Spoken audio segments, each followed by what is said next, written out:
यार उसने जिस चीज का भी नोटिस लिया उसका अल्लाह हाफिज हो गया, लेकिन मुझे यकीन है कि मौलाना साहब माशाल्लाह इसको मजबूती से पकड़ के रखेगा। बाकी उसने नोटिस लिया, वो चीज तबाह हो गई। ये वो आदमी है, इसी सोने में हाथ डाले मट्टी हो जाएगा, इसको ग्वादर नहीं बुलाना है, समंदर सूख जाएगा। हाँ, ये बता रहा हूं मैं आपको।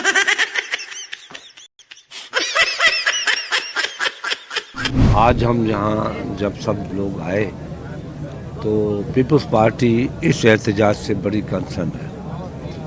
उनको ये एहसास है कि ये लोग जो बैठे हैं इनका जायज़ हक है जो मांग रहे हैं।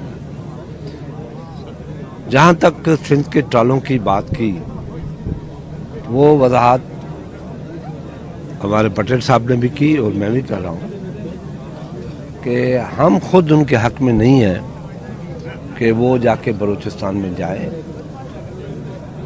अब 300 किलोमीटर नॉटिकल माइल बढ़ाए गए हैं और सूबों को 12 किलोमीटर नॉटिकल माइल अलो किया है। पहले तो हमारी कोशिश है कि उनको बढ़ाया जाए, मुतालबा करते हैं। और ट्रॉलर जो सिंध से है, हमें कोई भी प्रॉब्लम नहीं होगी अगर आप उनको रोकें।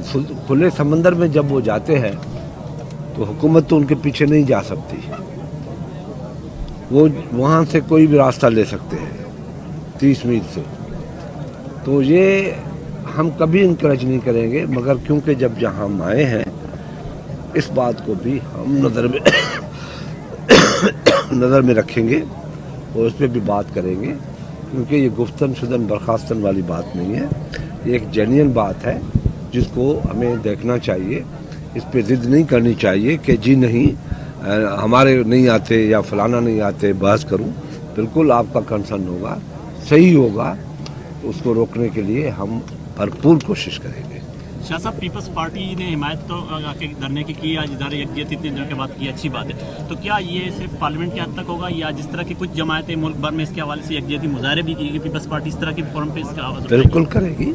पार्लियामेंट के अंदर सबसे बड़ी बात यह है, पार्लियामेंट इज़ ए सुप्रीम। वहाँ सबकी आवाज़ जाती है, वहाँ की आवाज़ दुनिया में जाती है। एहतजाज होता है, अच्छी बात है, मगर सबसे जो टॉप का फोरम है मेरी सियासत के मुताबिक वो पार्लियामेंट है। जब तक ये आवाज़ पार्लियामेंट में नहीं उठेगी, इस पे एहतजाज नहीं होगा, इस पे वॉकआउट नहीं होगी, इस पे दबाव नहीं आएगा पार्लियामेंट में, तो ये लोग को असर नहीं होगा। ये वो लोग हैं जो कल क्या बात कर रहे थे, आज क्या कर रहे हैं। ये उन लोगों का मसला है, उनके पास मसला है। तो उसके लिए हमें सबसे बड़ा फोरम हमारे पास पार्लियामेंट है। और उसके बाद बाहर भी हर जलसे में, जुलूस में हम बात करेंगे। जैसे 17,000 मुलाजमीन को हटाया है, उन्होंने पार्लियामेंट में भी बात की, बाहर भी की। अब हुकूमत कहते हैं हम उनकी तरफ से केस लड़ रहे हैं। पटेल साहब खान साहब ने नोटिस लिया मौलाना साहब के एहतजाज पे, रजिस्ट्रेशन के हवाले से जो है सिंध गवर्नमेंट दे रही है उसको, ये रजिस्ट्रेशन जो उसकी जो कर रही है ट्रॉलरों की, वो जानते हुए भी कि ये समंदर के लिए मोहलक है, वो गवादर का हो, बलूचिस्तान की उनको सिंध के लिए वो उसमें है कि आप लोग जानते हुए भी फिर उसको क्यों रजिस्ट्रेशन वो करवा रहे हैं। और दूसरी बात है, ये जो जाल बनती है वो भी कराची में बनती है। ये कराची में नहीं बनती, ये बाहर से आती है। अब इस पे भी सोचा जाएगा सब, लेकिन वहाँ पे तो मतलब नहीं, बाहर से आती है, तो वहीं से होती है ना, बाहर से आती है। और ये मैंने आपसे कहा कि जब इनके एक कानून तो है ना, कानून दुनिया में ये ट्राले होते हैं, समंदर में ये मछली मारने के ट्राले होते हैं, मगर उनके ऊपर एक बेसिस होते हैं।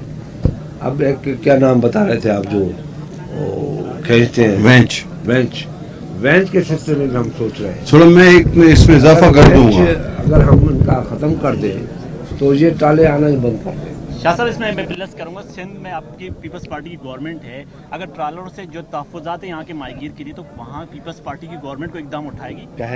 मैं कह रहा हूँ ना, रिपीट क्यों कह रहे हैं आप? मैं तो कह रहा हूँ कि इसको भी हम देखेंगे। यहाँ आने का मकसद है कि यहाँ इनकी ग्रीवेंसेस में सिंध कितनी पार्टिसिपेट कर रही है और सिंध कितना मसला हल कर रही है। अगर सिंध ने मसला हल नहीं किया तो फिर हमारा यहाँ आना फजूल। सर मैं एक इजाफा कर दूं। देखिए, सूबा सिंध में काफ़ी अरसे से हमने न्यू फिशिंग ट्रॉलर की रजिस्ट्रेशन रोक दी। KFHA ने, कराची फिश हार्बर अथॉरिटी में न्यू फिशिंग ट्रॉलर रजिस्टर्ड नहीं होता। आपके पास बी नंबर से अभी भी रजिस्ट्रेशन जारी है। अब देखें, है ना, आपके पास रजिस्ट्रेशन जारी है, हम नहीं कर रहे। तो हमारे माहीगीर क्या करते हैं, या जो भी लोग इन्वेस्टर हैं, बिजनेसमैन हैं, वो बलूचिस्तान से बी में आके रजिस्टर करा के वो वहाँ पर वो हमारी भी जेटियाँ बर्थें इस्तेमाल करते हैं और हमारे लिए भी हैजर्ड करते हैं, तो एक प्रॉब्लम क्रिएट करते हैं। तो इसको हमें एमिकेबली मिल बैठ के अपने बगैर किसी दरार या दिल में कोई वो लाए, हमें इसको बैठ के एमिकेबली हल निकालना होगा। लेकिन असल मसला जो है वो हमारा और आपका एक ही है, वो है डीप सी ट्रॉलर फिशिंग। समझ रहे हैं आप मेरी बात? और लोकल लोगों को पीछे धकेलना, ये हमारा कॉमन मसला है।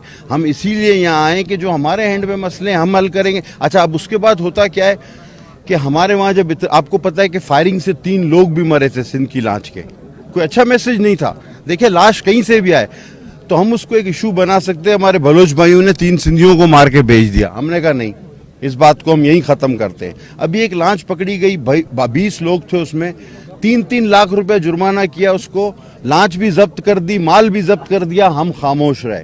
इस्टोफा वाले हम पर भी चीख रहे हैं वहाँ फिशरी में, लेकिन हम उनके साथ खड़े नहीं, हम आपके साथ खड़े हैं। तो इस बात से आप हमारी नीयत और अमल का अंदाजा कर खान सकते साहब ने हैं। नोटिस लिया मौलाना साहब के धरने पे। यार उसने जिस चीज का भी नोटिस लिया उसका अल्लाह हाफिज हो गया, लेकिन मुझे यकीन है कि मौलाना साहब माशाल्लाह इसको मजबूती से पकड़ के रखेगा। बाकी उसने नोटिस लिया, वो चीज तबाह हो गई। ये वो आदमी है, इसी सोने में हाथ डाले मट्टी हो जाएगा, इसको ग्वादर नहीं बुलाना है, समंदर सूख जाएगा। हाँ, ये बता रहा हूं मैं आप लोगों को।